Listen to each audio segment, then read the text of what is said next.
இயேசுவே உம்மை வணங்குகிறோம், எம் வாழ்வை உமக்கு அளிக்கின்றோம், உம்மை அன்பு செய்கின்றோம். இன்று தாயாம் திரு அவை திருத்துதரான புனித பர்னபாவின் திருவிழாவை சிறப்பிக்கிறது.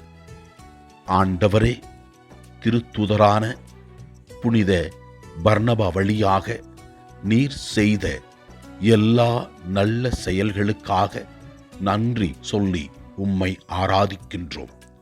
முதல் வாசகத்திலே நாம் இவ்வாறு வாசிக்கின்றோம். பர்னபா தூய ஆவியால் ஆட்கொள்ளப்பட்டு நம்பிக்கை நிறைந்தவராய் பெருந்திரளான மக்களை ஆண்டவரிடம் சேர்த்தார் என்று. தூய ஆவியானவர் நம்மிடத்திலே வந்தால் நாம் எவ்வாறு நல்ல செயல்களை செய்வோம் என்பதை பற்றி தெளிவுபடுத்துகின்றது. நற்செய்தி வாசகத்திலே ஆண்டவர் இயேசு கிறிஸ்து நம்மை உப்பை போலவும் ஒளியைப் போலவும் இருக்க வேண்டும் என்று கூறுகின்றார்.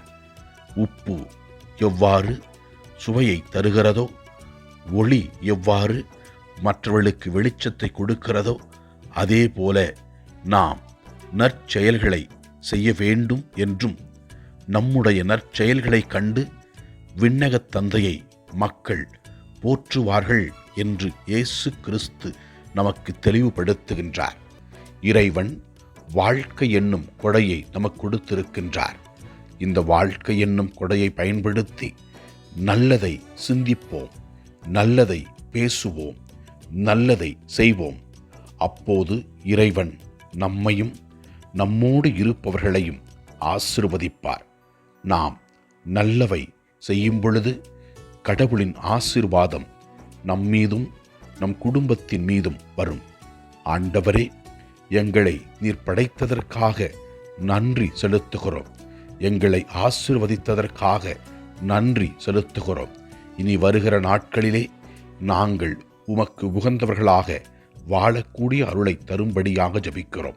ஆண்டவரை நோக்கி நம்முடைய குடும்பத்தின் தேவைகளுக்காக, நம்முடைய தனிப்பட்ட தேவைகளுக்காக, நோயாளிகளுக்காக, இளைஞர்களுக்காக, படிக்கின்ற மாணவ மாணவிகளுக்காக ஜெபிப்போம். எல்லாம் அல்ல இறைவன் தந்தை, மகன், தூய ஆவியார் நம்ம ஒவ்வொருவரையும் ஆசீர்வதிப்பாராக.